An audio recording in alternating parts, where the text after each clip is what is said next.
Welcome back to TarHeelIllustrated.com. I'm Bryant Balcom here with publisher Andrew Jones, who is in Joel Coliseum in Winston-Salem. We are back for another edition of Three Things, this time following UNC's 67-66 loss to Wake Forest. UNC's second consecutive defeat.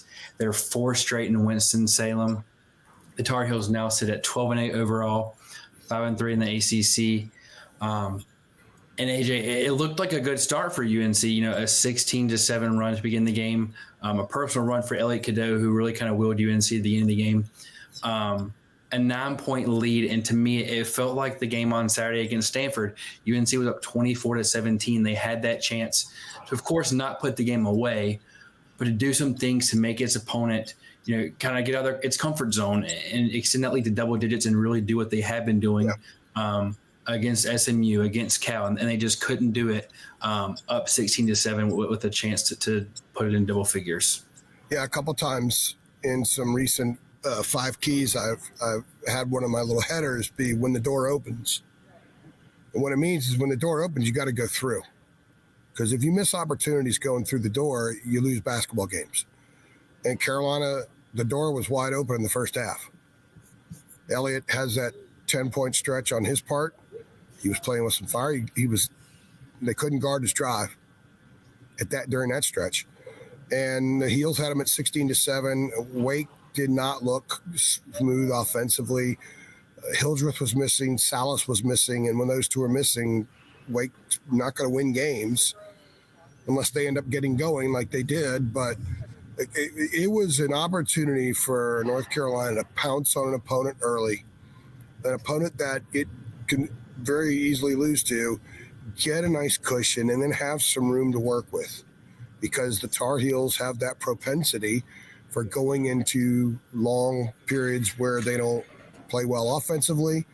There's an IQ issue at times, or it looks like they're just not playing smart on that end, and then a series of breakdowns on a regular basis on the other end. And of course, there's that rebounding situation, which is they're usually slightly on the negative. So when you have an opportunity to go through that door and turn 16-7 into 28-12, you got to do it. Mm-hmm. You got to do it. And they didn't. And I think that that's where the game was lost. Because you knew if this is a close game, they could have added to a run there that was enough. Just like later on, and we're going to talk in a minute about Wake's 12-2 run late. Had Wake only had an 8-2 run, maybe that wouldn't have been enough. They had They did enough that Carolina simply didn't have enough time to come back. So Carolina didn't do that, and this team doesn't do that enough. They didn't do it against Stanford, as you mentioned. They had opportunities in other games where they didn't do it against Notre Dame. The SMU, they had the big lead, couldn't put them away. Cal was the one team they've done foot on throat. We've used the foot on throat terminology a few times, and they did it against Cal, but Cal stinks. Cal's not Wake, and that wasn't in this building. So they did not seize the opportunity. They went 0 for 5 from the floor with 2 turnovers, I think, in that stretch. Yep. And they just didn't play with confidence. They didn't play like a team that had a chance at putting a team on the rope. In boxing, when you could get a guy to a rope, the boxer whose back isn't against the rope doesn't back off and say, come back to the middle of the ring, let's start again. But Carolina has a tendency of backing away from a team that's on the rope.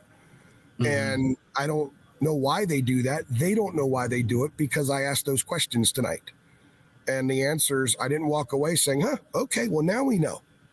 Because it happens over and over and over. And I think when we talk about what this means a little bit later, I could throw this part in right now. I don't know that this team has the edge required to pounce on an opponent at any time. It's not just rising up and closing a game out. You could put a team away at any time during a game, mm-hmm. or certainly put them in such a precarious situation that they have to spend so much time playing out of game plan to try to get back in it. And sometimes when teams do that, they just don't play well. Maybe they get lucky and hit a few shots, whatever. But when you take away their plan, especially early in the game, you've got a huge edge. And take away this crowd. And the Tar Heels didn't do that. They didn't show maturity, even though they have some mature players. They didn't show enough edge. They didn't show enough intensity. And I asked, one of the reasons given, and we'll get into this extensively in what this means, but they have to trust each other more. I was told the trust word came up. And I thought that was interesting because usually when you think about trust on a basketball court or in a football field, it's end of game situations. Making that big play, trusting that if you set the screen, your teammate's going to make the pass, the other one's going to get the pass, he's going to make the shot. Or in football, trusting everybody in the line is going to make their block, the quarterback's going to get rid of the ball on time and throw it away from coverage, and receiver's going to catch it. That's trust. But there's trust earlier in the game too. And when you're not locked in, that not having that right sync, I think signifies perhaps a trust. I don't know. I just think more than anything, it goes back to the edge. I think it's an edge thing more than anything else. And that's an opportunity where you should just step on the other team and build that lead. And they continually do not do that. And they set themselves up for what happened later in the game when they become a team that has no room for error. And unfortunately for North Carolina, too often they make enough errors that they lose games like this. And we've talked about that. This has happened before. They're no stranger to that moment. It happened against Stanford, happened against Notre Dame and NC State, and UNC was fortunate to win those games. But it's been a reoccurring theme that they still haven't figured out the answer to. And even more concerning when you look at it, the first half, that run or 16-7, Wake Forest didn't shoot particularly well after the fact either. They were 2 for its next 12. Yeah. And it did, get at one point they had 10 of the first 19 points from their free throw line. UNC was struggling defensively, and that's how they allowed Wake to get back into the game. Wake missed a lot of open shots. Salas shot an air ball that looked like the ball got hit by a torpedo. And the look on his face, his body reaction to that air ball was pretty wild because it was like a gust of wind came in and took it. He hit a couple of tough shots in the first half. In fact, I think his only baskets may have been fadeaway jumpers as the shot clock was about to expire. He was missing stuff at the rim. Hildreth was backing in and wasn't getting stuff to fall. I mean, Carolina with B-plus offense should have been up 15-20 at the half. I've seen a ton of Carolina teams that I've covered over the years that would have been up 15-20 at the half and would have been in a situation where a mature team that is focused and connected does enough to get to the winner's circle at the end. Even if you don't play as well in the second half, you still get there. This team lacks those things. They show us repeatedly. It's not like we're unleashing something new onto the public right now. Everybody watching on TV sees the very same thing. Should have been up 15-20 at the half, and they weren't. And that sets up what happens later. So that's why I've always said, games aren't generally won and lost right at the end. It's stuff that happens leading up to that point that leads you to that pivotal moment. And this team doesn't handle pivotal moments well enough. So if they miss those opportunities earlier, they're setting themselves up for disaster 75% of the time. And you're right. That's exactly what happened. They set themselves up for disaster. And it came in the second half. Jalen Withers 3 gave UNC a 1-point lead. Came back from being down. I believe it was 8 points to take a 1-point lead. Hit 3 threes in that stretch. And just when you thought maybe they're going to keep that momentum and it might be something, hey, they took the lead, they're not going to look back, they did the exact opposite of that, allowed a 12-2 Wake run, and Wake was leading by 65-56 with 1:17 remaining.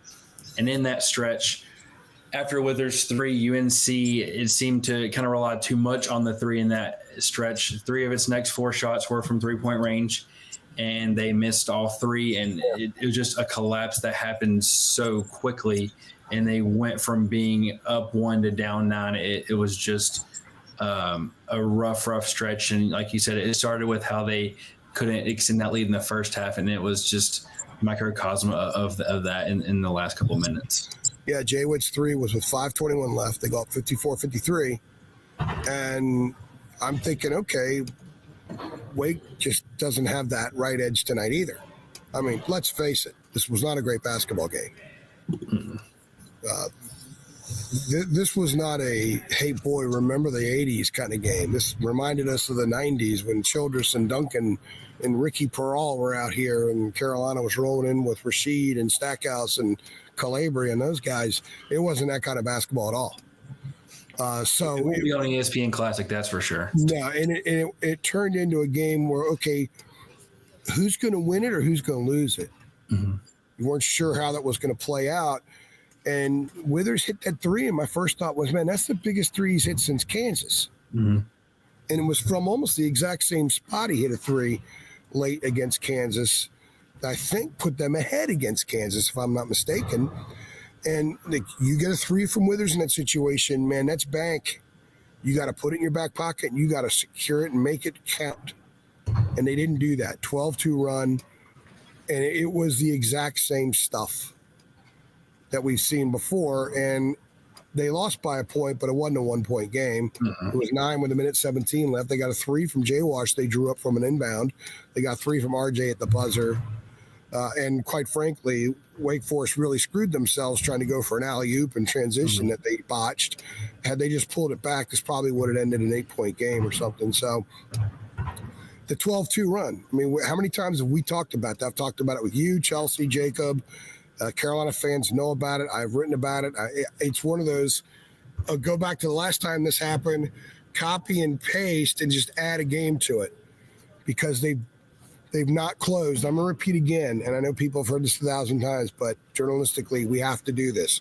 Kansas, Michigan State because of overtime, Florida, Louisville, Stanford, and now Wake Forest. It's one thing to do it against that first group. Now, you've done it against two teams that were outside the top 75 going into the game. So, and I also think it's one thing to do that in November when you're playing 3 games in 3 days, and even the Florida game to an extent. But it's January, and that crop of teams you mentioned, the latter are not in the same tier as the former. And I think that's evident. It's concerning. Yeah, and what did Salas and Hildreth shoot combined? Let me look at this, because this is all part of it. So Hildreth was 5 of 16, Salas 7 for 9. They were 12 for 34. All right. They were 12 for 34, and Wake still won. And you go back to Stanford. Big guy had 1 bucket the last 15:04, and he was 8 for 24. Stanford still won in the Dean Dome. So there's a theme here where the other team's best players don't have to be exquisite for them to beat Carolina. And these are 2 mediocre teams. You know, it's not like, losing Alabama when one of their stars doesn't go off, but they got 4 other NBA players that make up for it. I mean, they didn't have NBA. Salas is an NBA player, I think. Hildreth will play overseas for a long time, be a good player, but. And one thing, I was skimming the box score before we got on here, and I mean, you can look at Wake Forest took 27 free throws, UNC took 10, but UNC took a lot more 3-point. They took 18 of their 34 shots in the second half were from 3-point range. They just, quite frankly, weren't, I thought, aggressive enough in getting to the rim. And a lot of Wake Forest's points where Hildreth was 10 for 12 from the free throw line. I just thought they also settled too much. Carolina didn't shoot a free throw in the second half. And you could argue they could maybe have needed 1 or 2, but when you take that 18 threes in the second half, you're not going to take many free throws unless you get a lucky foul. They weren't playing from behind until a minute and a half left when they had to shoot threes. So it wasn't like they were down 20 and took a bunch of threes to try to get back in the game. There's just a lot of highly questionable aspects to what this team does. From its approach to some of the design to the way they ebb and flow from playing connected smart basketball. Then there's a curious lineup on the floor for an extended period of time. It's like, wait a second. I know guys got 2 fouls, but Do you really need your front court to be Claude and Tyson against that front court? When, again, they were in a situation where maybe they can take a 7 or 8 point lead, take a 7 or 8 point lead in the locker room, ends up a 2 point lead because they were unable to. Look, Cade Tyson is what he is. And this is not to be disrespectful or anything like that to him. He hasn't performed. This is a performance-based situation. He has 1 field goal against a power conference opponent this year. And he's on the floor for a lengthy period of time with Ty Claude. So you've got 2 people at the 4 and 5 who are not offensive weapons at all. And then you got a guy struggling like Seth, who's still struggling to overcome he a couple times he could have gone after loose balls where he would have. He didn't. So you got to find ways to work around it. You got to roll with some guys. Sometimes some people have complained to me lately that Hubert's not playing the bench as much. You got to play the guys that can put the ball in the basket and get some stops. And Wake Forest, that means you shrink it down to 5, 6, 6.5 guys. Then that's what you have to do this time of year. They go through periods where it's almost like something like this waft comes over them and they just completely shift into a different kind of a team. Sometimes it's a really good team. And the way that they move the ball, at times the way Elliott moved the ball was just an absolute thing of beauty. And then at times it's stand around and launch 3. And we saw Ian Jackson tonight, I think, kind of show some frustration. He had been playing so well, and I talked about how they were learning to play with him. He was learning to play with them. I thought there was a departure from that tonight. He looked like an isolated guy struggling tonight. The body language, I didn't talk to him after the game. He was available. I just didn't get to him. He was done before I had a chance to get over there. I was told that he was frustrated. They're all frustrated. Man, this team has so little room for error. When they don't take advantage of opportunities like we talked about in the first thing, it sets up situations like we're talking about here in the second thing, which is 12-2. That's who they are. So that 8-2 run, if they would have added 8-2 in the first half, and when the door was open, 12-2 may never happen. I mean, even if it does, it could come at a point in time where it's not as damaging, right? Yeah, I'm sorry. So it could happen, but it comes at a point where it's moot. It's okay. Well, it's not as damaging. Yep. If you're up 16, 12-2 run, okay. And one thing you pointed out was the lineup, and you got to go with who's putting the ball in the basket.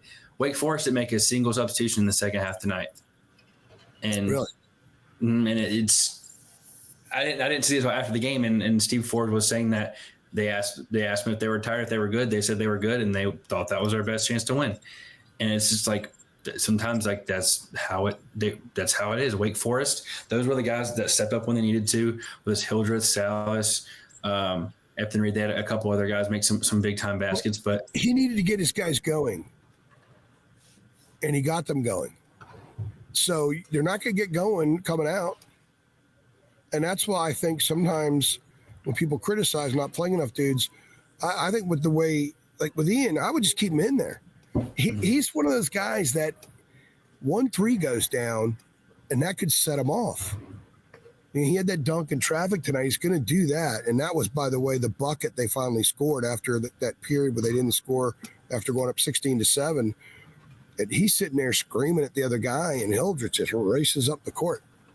And the Tar Heels did not handle that well. They celebrated a little bit too much on that, but you got to leave the guys who could put the ball in the basket in the game because this team is not going to out-defend anybody. And offensively, they don't out-offense a lot of people. Were those 4 straight wins a product of who they played? Well, SMU got annihilated at home by Louisville. They must not be any good. We thought they were kind of good, but they played 2 blue bloods and a near blue blood in the last 2 weeks and been annihilated and destroyed by all 3. Then you got Notre Dame, State, and Cal. So the 4-game win streak they're going to win some more games because they're just going to fall into wins. They'll beat BC on Saturday. BC's pitiful. Lost by double digits to Virginia tonight. Yeah, they lost by how much? double digits. I believe I want to say 16 or 18 somewhere in Yeah, that they were range. down big when I saw, but with that whole schedule coming up with these guys, I mean, this was the easiest of the 4 road games.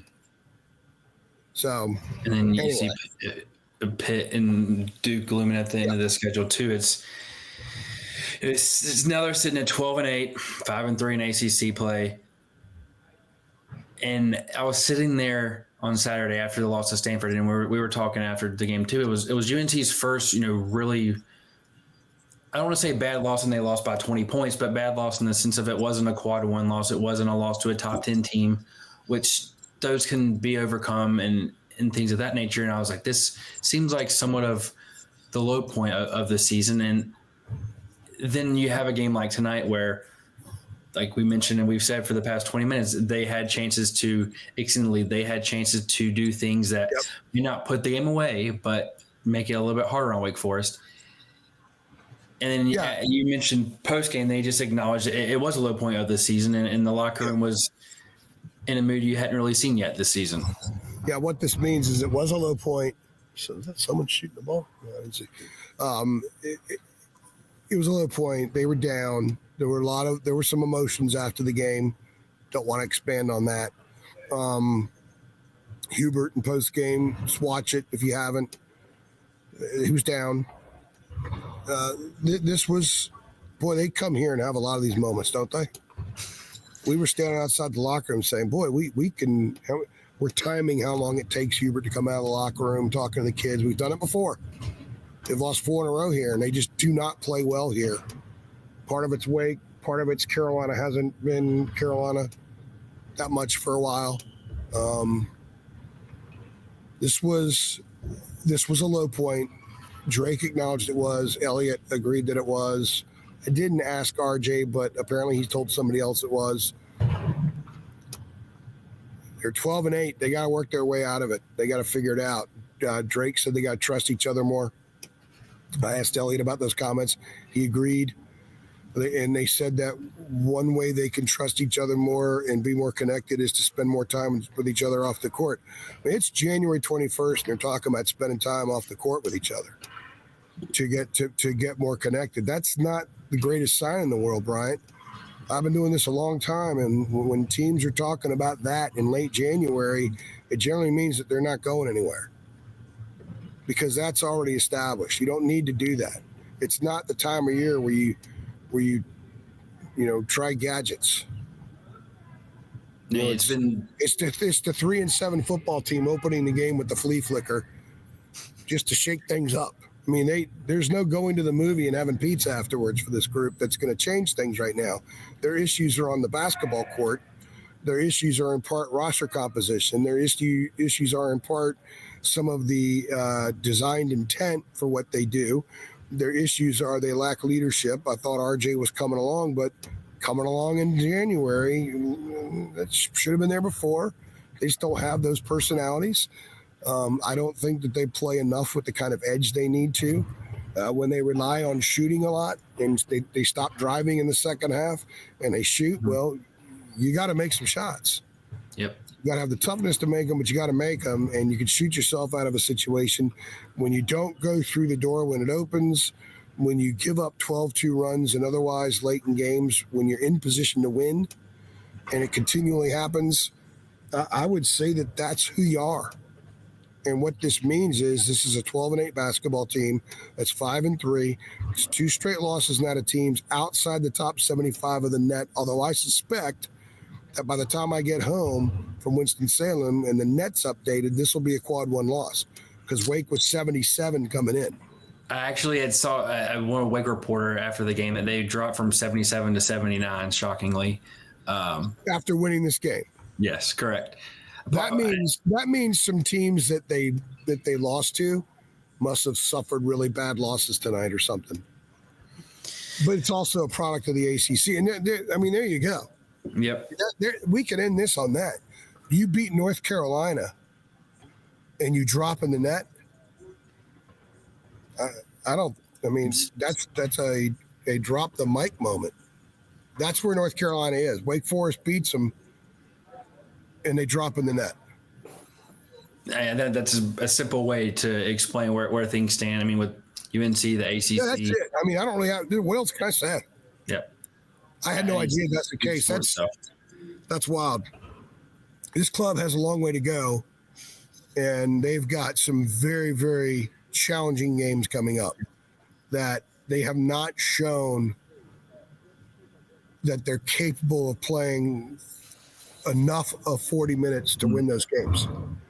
Now they'll beat BC at Pitt, at Duke, home against Pitt, at Clemson.